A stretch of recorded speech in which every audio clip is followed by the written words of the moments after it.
Hi, and thank you for tuning in to I Stand with Zambia YouTube channel. My name is Mwansa. This channel has no political affiliation, but it is 100% affiliated with being a Zambian. KVN Television had an interview with Mr. Akashambatwa and Mbikusita Lewanika, and the topic that they were discussing was the effect that caterism has on governance. In our country, whichever political party is in power, their political party members attack members of the opposition. It's an automatic knee-jerk reaction. This began before independence. I remember seeing a story of members of UNIP attacking members of a church run by Alice Lynchina. They would attack their members because those members did not have a UNIP membership card. The thing is, they didn't want to be part of a political party. All they wanted was just to be their church. But they were so big, they were so influential that the UNIP members were like, well, that's unacceptable. You have to be with us or we're going to sort you out. And they sorted them out. It's a terrible story. It's a sad, sad story. But it happened in 1963 when Kaunda was the prime minister. Okay? And even then, there was fighting between UNIP under Kaunda and the ANC under Harry Nkumbula. All right? Even after independence, the UNIP vigilantes just became more and more entrenched. They were so feared. Okay? Fast forward to 1990 when we are vying for multi-party democracy. It was not a peaceful transition in terms of people were attacking each other on the ground. I remember almost witnessing somebody attacking somebody I was with because they did not flash the hour symbol. They just got offended, you know. He was just like, what? And they stopped the car and they were ready to beat him up. I'm just like, that's crazy. But that's what it was like. Intolerance.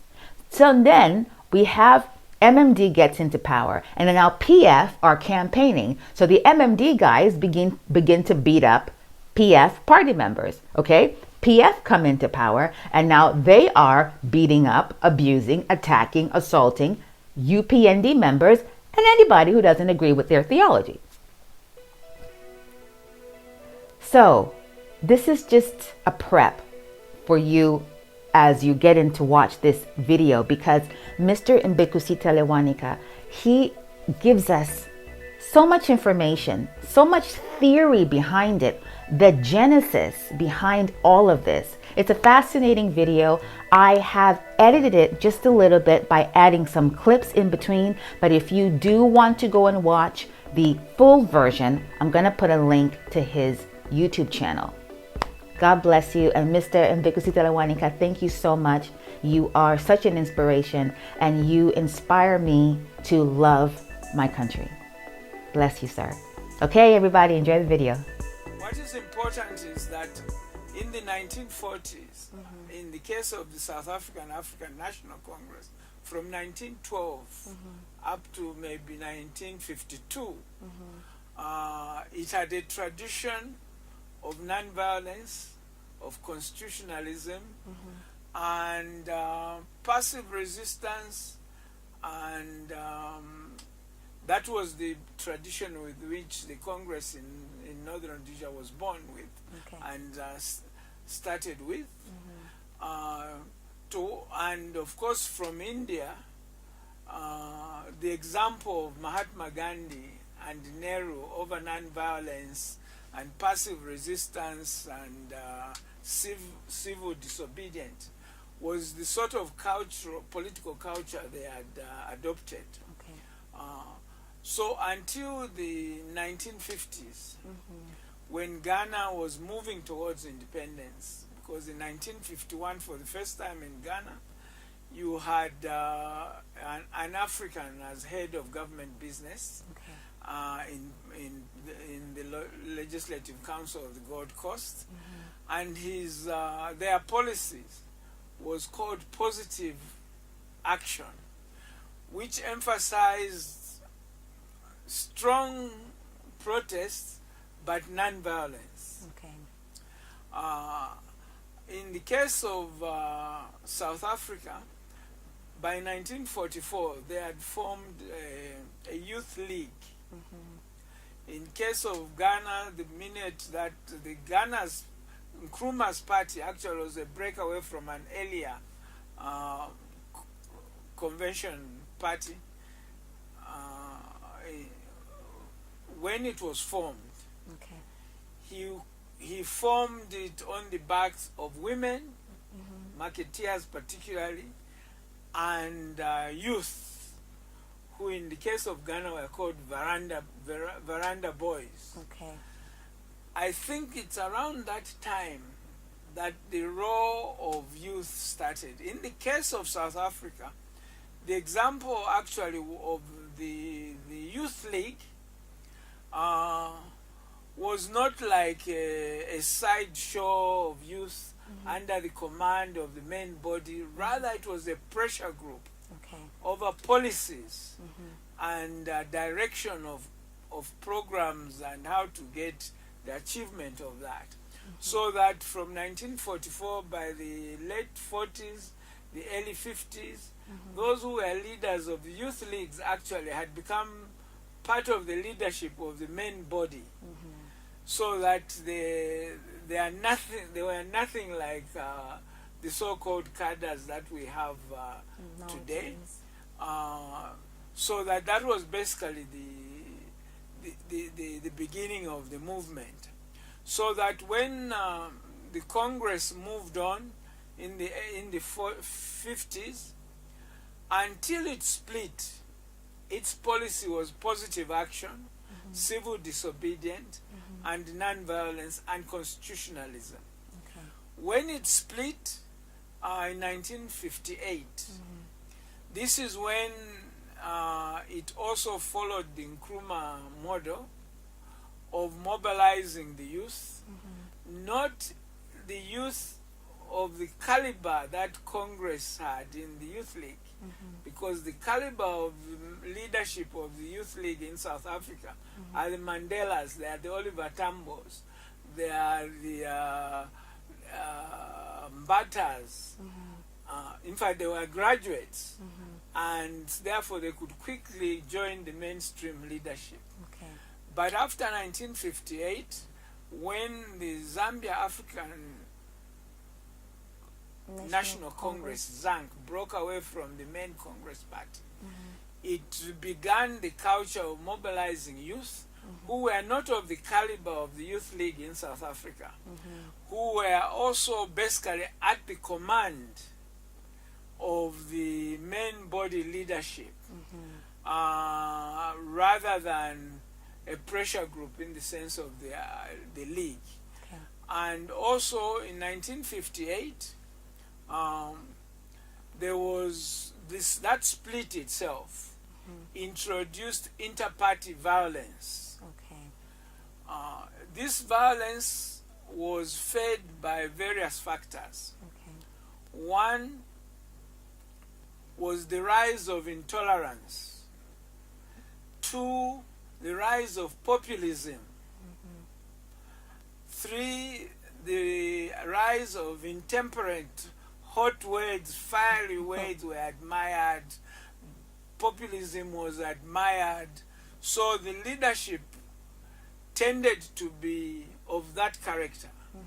Therefore, those young people who were associated with it, the model of politics they saw was one of intolerance and populism and careless use of words for applause or for impressionism. However, even within UNIP, in the development towards independence, some of those young people were actually sent to school. Okay. The Rupia Bandas, the Alexander Chikwandas were sent to school, and many others. The Timothy Kandekes, and many others whom I may remember a little later, were sent to school. And after school, they were now able to take responsible position in the main leadership. Unfortunately, for the majority of those who had gone into the youth group, who did not go much to school, they remained as youth. Not this, I'll keep repeating, a different kind of youth, not the youth who work as a pressure group for progress, for programs, for direction of politics, but as youth who simply are available to do the biddings of a leadership which did not discourage intolerance, encourage populism, and encouraged fiery languages and so on, which were all feeding into violence. So that, and that violence started between the African National Congress and UNIP, most mainly. In the clip you showed last week, which I had a look at, they were talking about this lady's UPND and pushing it around. It's against the government. You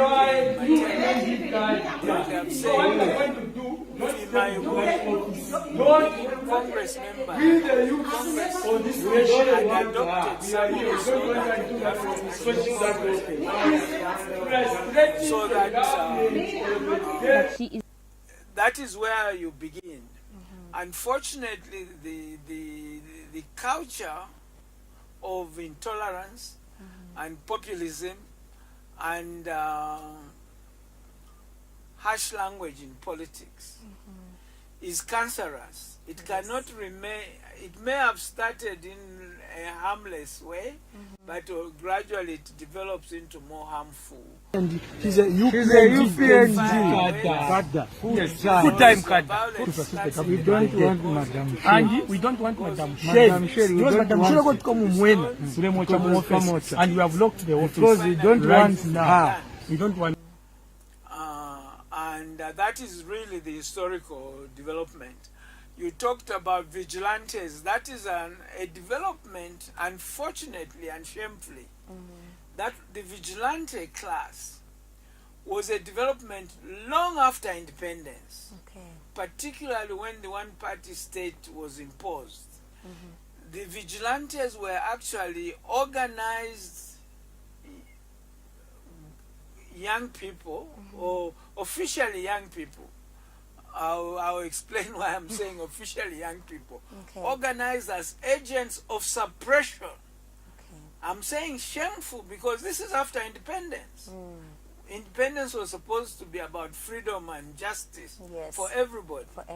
And yet, soon after independence, you introduce a regime of suppression, and you create agents of suppression outside the law enforcement, the disciplined law enforcement agents such as the police. I said officially young people because those who were very young in the 50s, who remained in the youth league of UNIP in the 60s, in the 70s, We're still youth. at first, because they could not be deployed because they hadn't been sent to school.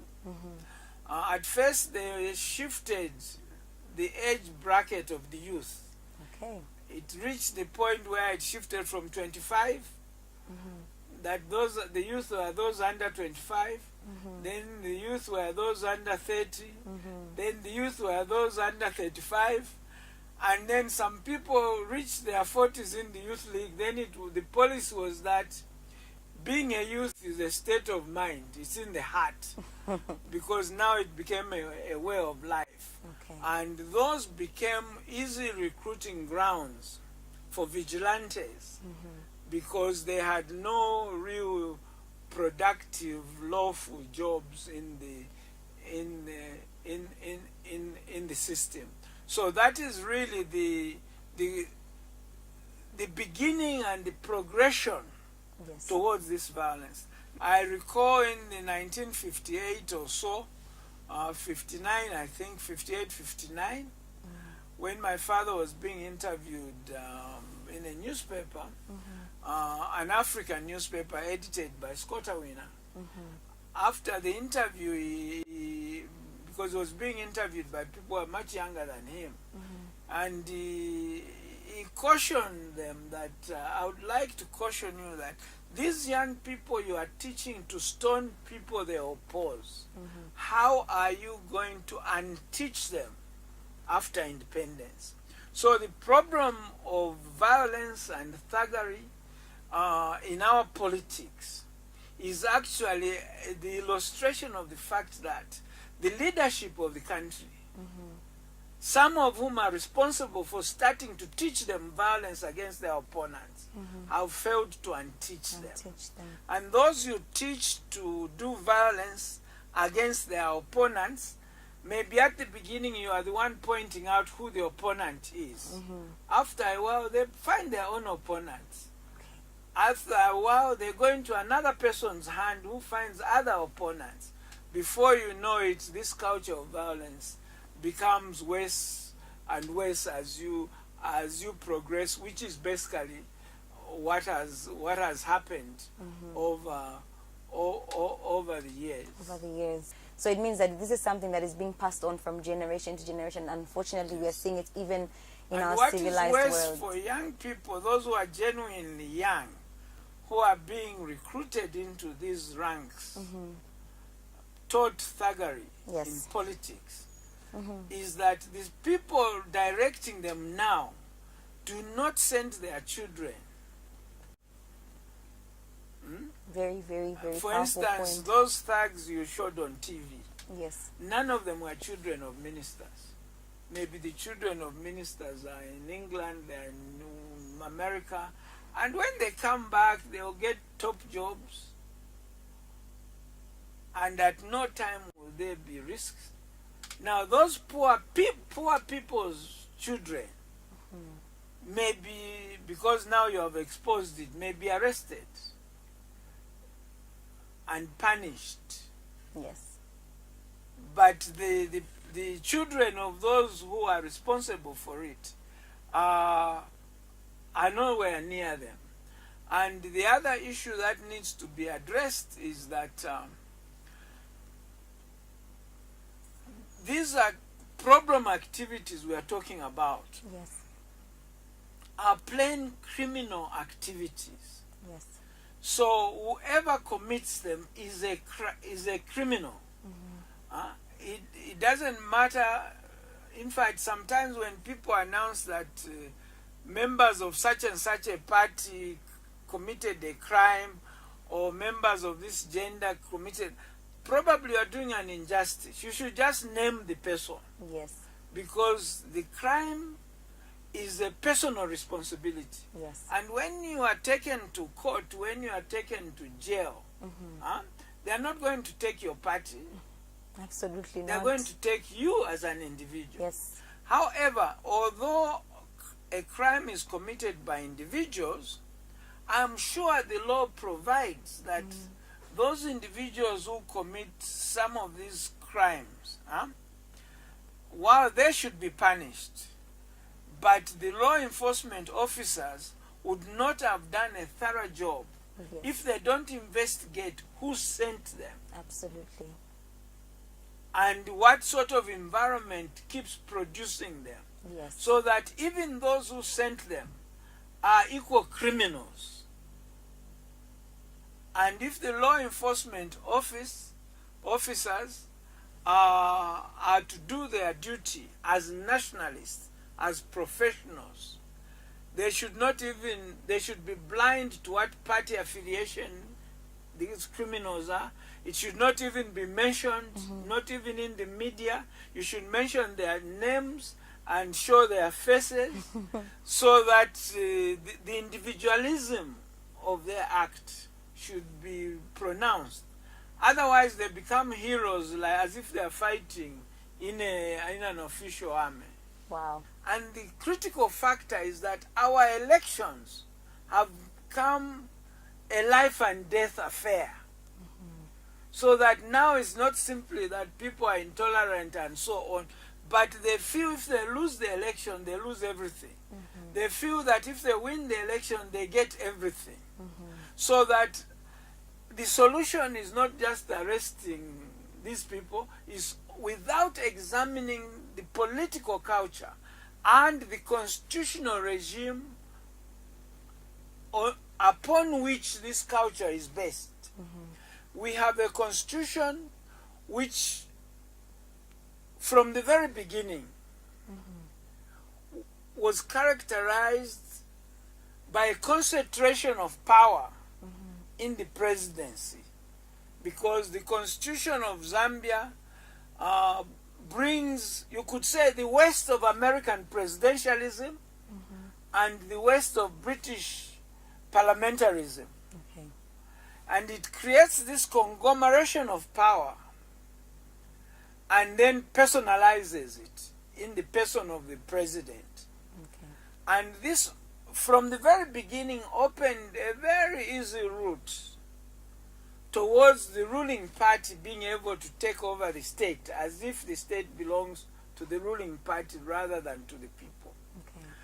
However, apart from that foundational fault, since independence, changes have been made to this constitution, which have made that situation worse. However bad the first constitution was, the power to change the constitution, any part of the constitution, was completely in the hands of the people as a whole. Your Excellency, why was this referendum necessary? Really, it was to remove the clause that makes it compulsory for us to go to the people each time we wanted to make any major changes. And I've been worried, especially insofar as our economic reforms are concerned, so that we want to transfer power from the Constitution, from paper, shall I say, to where it should be. That is, the people's representatives in Parliament. See, sir, if your party succeeds in winning the referendum, you could move towards a one-party state. Is that your aim? Would that please the extremists in your party? Actually, there is nothing that stops me from creating in Zambia a one-party state, apart from the principles I have stated so many times, that we do want to bring about or to achieve conversion before baptism. In other words, we must convince the people of, of the goodness of what we're trying to do in the country. And once we get the majority of them, I would myself be quite satisfied to introduce the one-party state. But the referendum has nothing to do whatsoever with the, with the creation of a one-party state. We could create that tomorrow if we wanted. Since independence, you have disempowered the people of Zambia over making the constitution. Instead of the people making the constitution now becomes the master of people, because the people now become spectators in the making of their own constitution. Worse than that, instead of the constitution creating parliament, parliament creates the constitution. Wow. And instead of parliament holding the executive accountable, parliament is submissive to the executive. So that in Zambia you don't even have checks and balances, because there are two words, Yes. checks and balances. Yes. That there should be a balance between the executive branch and the legislature. Yes. They should be more or less equal. It's a balance like on a scale. Yes. But in addition to that, they should be able to check each other. Now, in order for Parliament to check the executive has to be respectful and fearful and obedient to Parliament. Yes. But we have distorted and molested the Constitution to such an extent that the opposite is the case. Parliament is scared of the executive. It's the executive that checks Parliament without the other way around being possible. Absolutely. And I'm not, I will not even go into the relationship between the executive and the judiciary, yes. but it's the same fault. And then the democratic requirement for checks and balances is not just in a horizontal way between the executive and the legislature and the judiciary. That is just horizontal. Yes. There should also be checks from top to bottom. From top to bottom, yes. So that different levels of government should have a level of independence to take responsibility on their own and to guard jealously their autonomy, however limited. Now, what you have is that the presidency of Zambia is totally in charge of the legislature, is totally in charge of the judiciary. But not only that, is totally in charge of the local government, is totally in charge of the traditional authorities. So in other words, given this personalization of power, and this is a situation that was there from the beginning, it's not a new phenomenon. Yes. However, this situation itself is the one that makes election a matter of life and death, over which people are prepared to bribe their way if you are lucky, to kill their way if you are unlucky, to resist, to change any law, to abuse any law to maintain power or to gain power. Now, this adds to intolerance, to populism, to intemperate language, to violent language, and now you have this desperation for power added to it. These are the causes of this violence. In other words, if you just arrest those misguided young people and tell them to jail even for 10 years, yes, you'd have taught them a lesson if you are lucky, and you are not 100% sure whether, you don't even know how many times they've been to jail anyway, because the jail might be even where they are recruited from. But even if they were taught a lesson at a personal level, the institutional fault remains.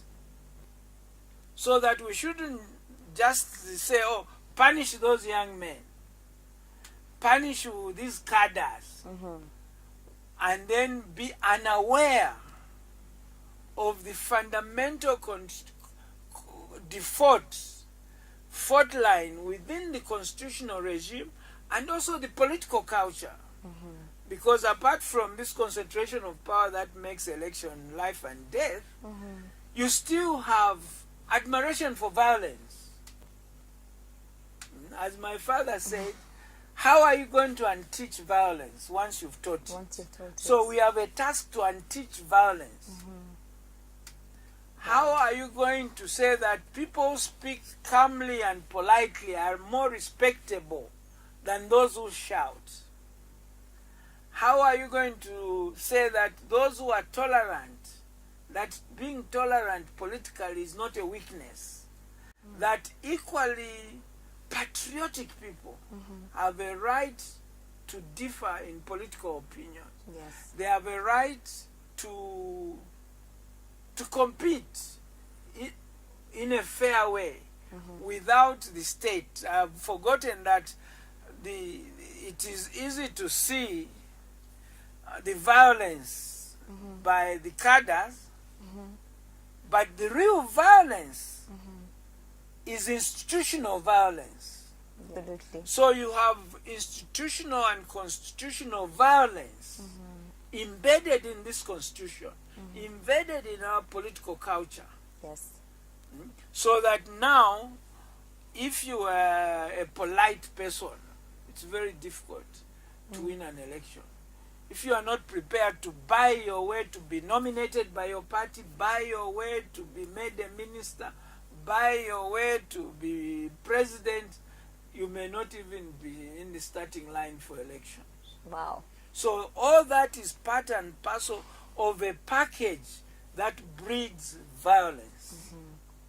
I've seen television screens of cadres who had been taken to police station. When they come out, you'd think it's Maradona was scored a goal. They feel They are as... lifted shoulder high. Wow. And they are welcomed back into the party Wow. Okay. as heroes.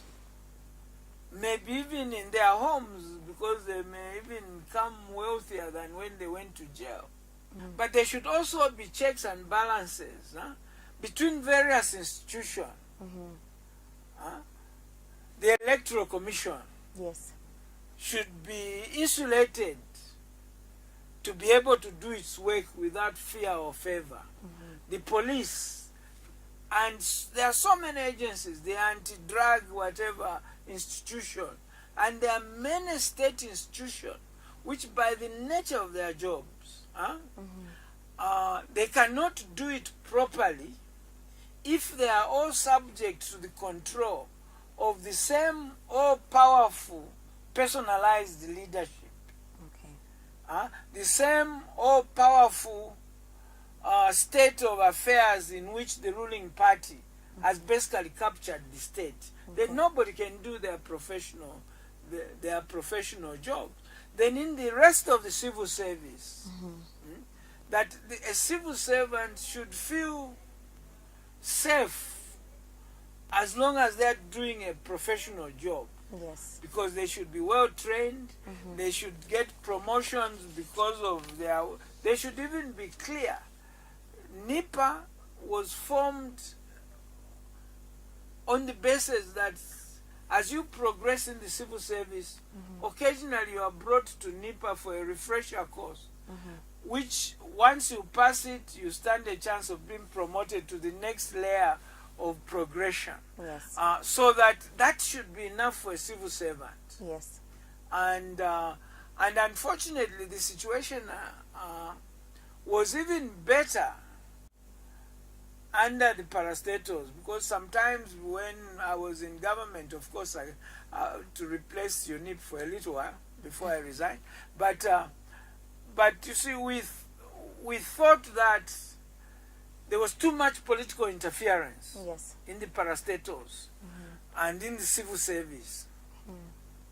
We had not seen anything yet. Since the return to multi-party democracy, the political interference in the police, in the army, has become cruder than ever before. Wow. The political interference in the parastatals has become cruder than ever before. The political interference in the civil service has become cruder than ever before. Even before the one-party state, it was unheard of a permanent secretary attending a party conference, let alone shouting party slogans. Now, probably if you don't do that, you may not be permanent secretary for long. So, as I say, all these fault lines have one characteristic, and this is the characteristic of being cancerous, that they are actually on the way to get worse rather than better, and they cannot stay where they are. So it was bad under the one-party state, but the years since then, it has gotten worse. And that is the nature of these problems. Okay. And as we tackle them, it calls for one, a deeper understanding. Yes. And I do not see that deeper understanding, even among the government leaders, even among the politicians who want to replace them. They all think on the surface of things. Even among the population, I'm sure the Zambian population, which is against this violence, will celebrate when those young people are arrested, they may not realize that that is just scratching. In fact, it is scratching the wrong back. Wow. Do we have people who understand the depth of what this problem is? Who is talking about it? Who has a program to deal with the comprehensive problem? Even if you can't solve it all at once, but even before you start solving any part of it, you should understand the package within it. And you should have a plan that, yes, you can start by arresting the youth, but don't stop there. And that you have plans to go further. At the core of it is a fundamental constitutional redrawing of the constitution of Zambia. And most of our would-be leaders and our present leaders, at a personal level, they have no quarrel with the present situation. As long as it is them who have become Kaunda, or it's them who will become Lungu. They are quite... otherwise, their quarrel with the system as it is only based with whether or not and how it injures them personally. If we're going to remedy this situation, couldn't it be that these leaders should now take it upon themselves to be able to try and change from their... to change these things remotely? The greatest factor that motivates leaders to be complicit, in fact, to be instigators of this, is this regime which makes elections a life and death matter. Absolutely. Because otherwise, you are looking for leaders who then personally, who would choose political death on moral grounds. I think those will be fewer than those who will choose to do the right thing if the constitutional regime, if the electoral regime, if the political regime actually facilitates it and supports it. And because if the constitutional regime is changed, it means that it's not an isolated decision by an individual. It means everybody else is encouraged to behave that way. But for the young people, I think understanding our history and resolving not to be used as tools by people who are not prepared to use their own children the way they use you.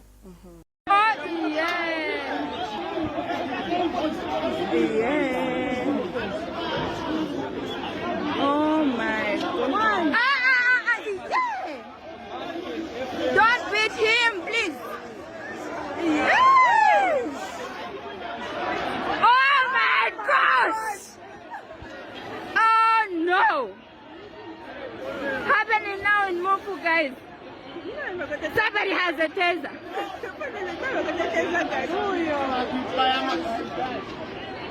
Somebody has a we are one.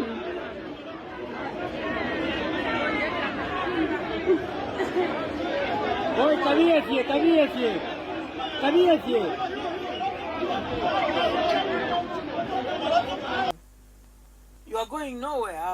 I've often repeatedly said that some of those who were youth in the independence movement have become presidents of Zambia. Now, those youth who were harassing that woman, they are not on a path to being president. Absolutely. They are on a path to go to jail. Yes. For criminal offense, not for political offense. Because that's just a criminal offense.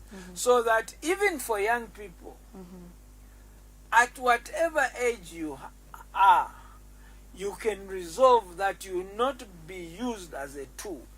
Parents also.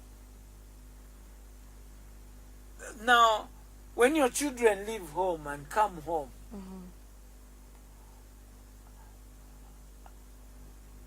you know, and come with money or spend days going, they tell you they are going to Mwandi to campaign.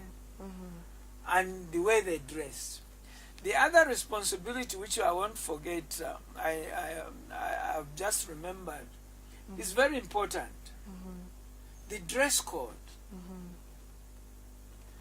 That, you see, if political leaders, whether they are in opposition or in government, are dressing up youth in pseudo-military gear, that is just the same as telling them to go dress up, go out and fight.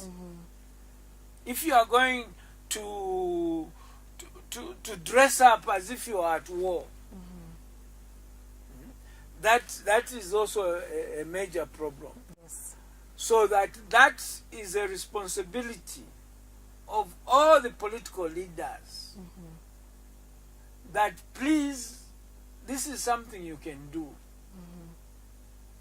Yes, they can have uniforms, but why can't they have a nice piece of trousers and a nice shirt?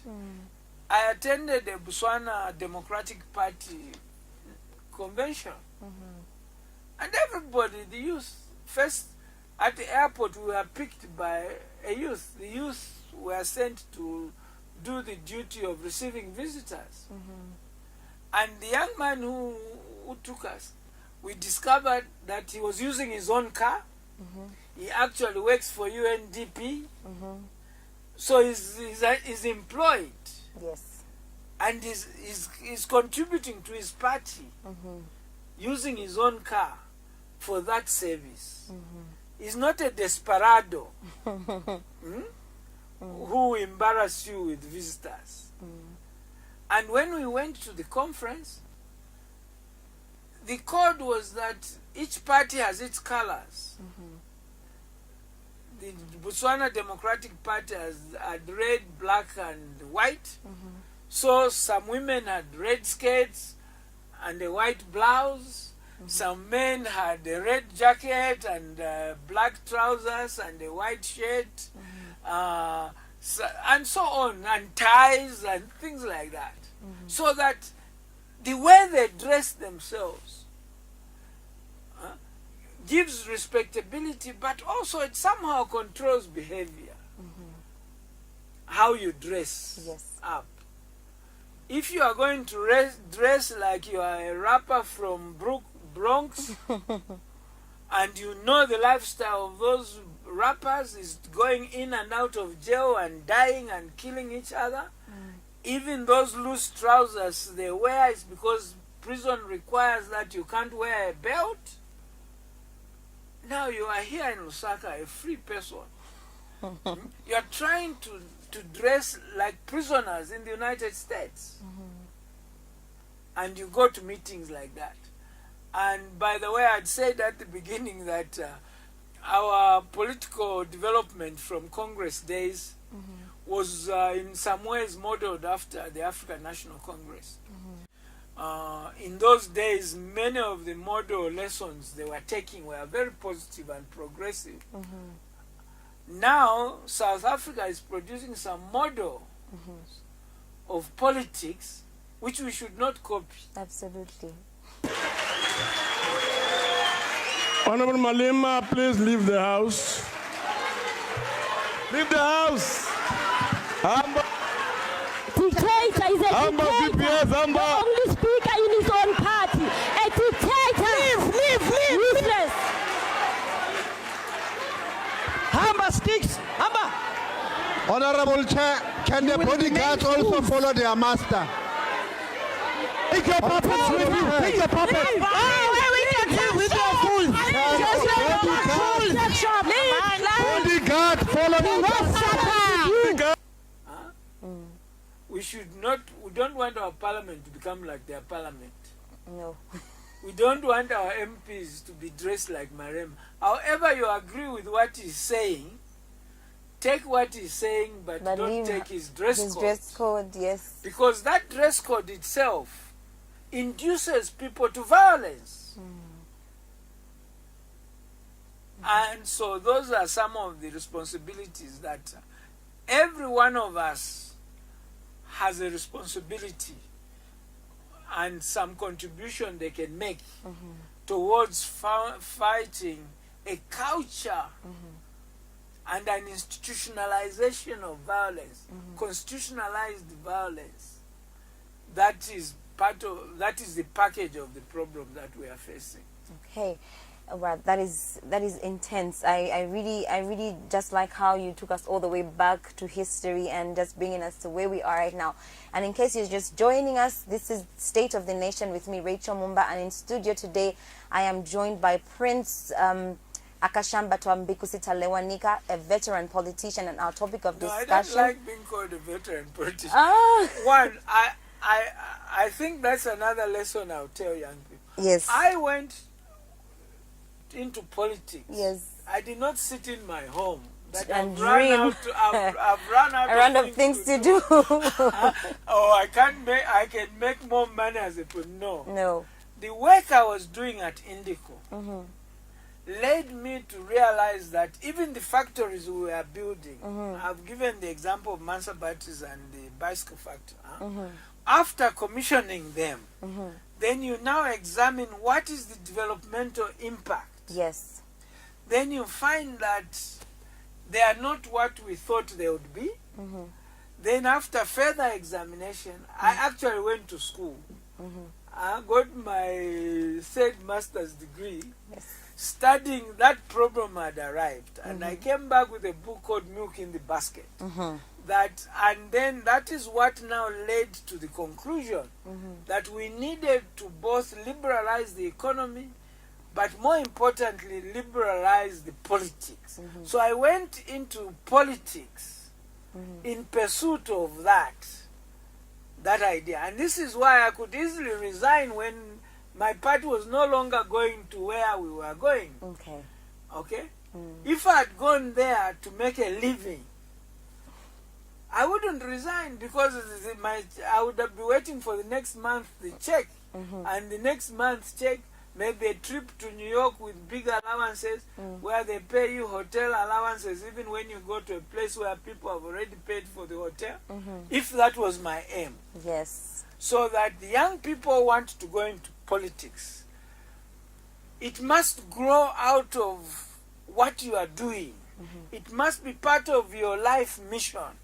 It must be part of your mission, which you may continue to do inside Parliament or outside Parliament. Yes. In government or outside government. That mission, in other words, there is no national service which said you can only serve your nation in this way by being president, or you can only serve this nation by being an MP.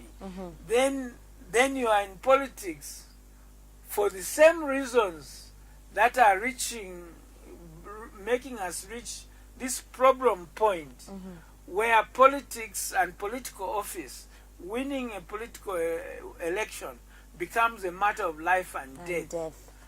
All right. So we have seen a trend in when you go to the market, when you go to the bus stops, where political cadres are now collecting parallel levy. You know, that also is a crime. Yes. Would you then attribute that to lack of employment? Maybe could that be a factor leading to that? Because now we've seen people. No, it's an easy opportunity to make a lot of money as a parasite, which is sanctioned by ruling parties, not just the present one. It was unfortunately also sanctioned by MMD. It was sanctioned by UNIP. Immediately after independence. But it is actually criminal. Wow. All right, so we have been talking quite a lot about what just transpired when the political cadres stormed into a government office and threatened the civil servant, and the consequence of that is that the permanent secretary is now facing disciplinary action, and the cadre in person, the cadre in question has been arrested. Do you think, and I know you've spoken about this quite extensively, but do you think this serves as a lesson to would-be perpetrators of a similar act? Oh, I didn't know the permanent secretary. That is a pity, because I think he was a terrorized victim in a culture of terror. I heard a positive statement from the Secretary to the Cabinet. Yes. The fact that it was necessary to go that far up in the civil service before a voice of constraint can arise. Perhaps the people should also be investigated for failing in their duties are the law enforcement officers. Because one, certainly this is not the first time. And they should have taken, we don't even want the police to be taking instruction from the Secretary to the Cabinet to do their duty. Absolutely. We don't want a state where the Secretary to the Cabinet has to tell the police who to arrest or who not to arrest. They have a law book. They always talk about cap, whatever. They know all those caps themselves. And the responsibility is 100% theirs. We understand that this regime of intimidation also affects them. And I'm sure that's the one that also affects the permanent secretary. Yes. Because if people burst into your office like that, you can't just be a gentleman and say, please, can you wait in the sitting room, in the waiting room, if they are shouting. Because the constitutional regime in Zambia allows the ruling party to capture the state. So anybody who works for this state knows that we have not changed the one-party constitution which made the party supreme. We just changed one clause in the one-party state constitution, which was the clause that simply prevented people from forming parties. So the only change from the one-party state is now we can be many parties. The rest of the clauses that were in the one-party states have remained. And to make matters worse, we have added more clauses that further disempower people, that further add power to this already overpowerful presidency. So that, as I've explained before, that the problem is deeper than that. Yes.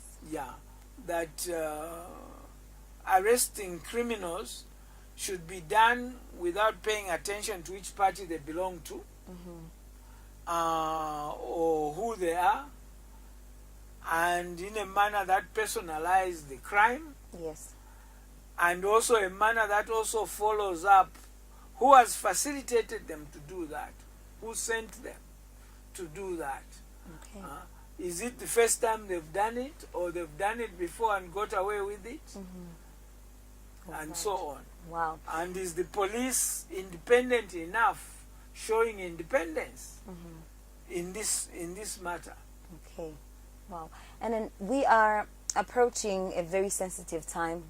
We are heading towards our general elections, and this is a very, very sensitive time. What will be your word of advice to overzealous cadres? You know, because people are hyped up now because we are approaching this election. They are motivated to be overzealous because they are benefiting financially. They are motivated to be overzealous because there is prospect that if you zealously support someone who wins the election, you are going to have a field day of eating after August. So the system and the practice of politics is the one that is motivating them. And as long as people are not focused on changing the whole regime, and the regime is not the person who is in office, the regime includes the whole constitutional affair from the root of it, then there will be no change. The motivation which is motivating them to be unruly, to be violent, and we have not even talked about the factor of disunity. Yes. Which cuts across, in fact, the disunity is the cross-cutting issues in all these things. Whether it's political intolerance, if you examine it deeper, you find that there is ethnic or regional factor in it. Whether it's populism, is that the language of populism is tribalistic. Whether it's violence, is that this violence may actually have a pattern where people are not beating up people who speak the same language as them. Whether it is violence against persons, like I'm sure those who were dragging that young lady and accusing her of being UPND. Yes.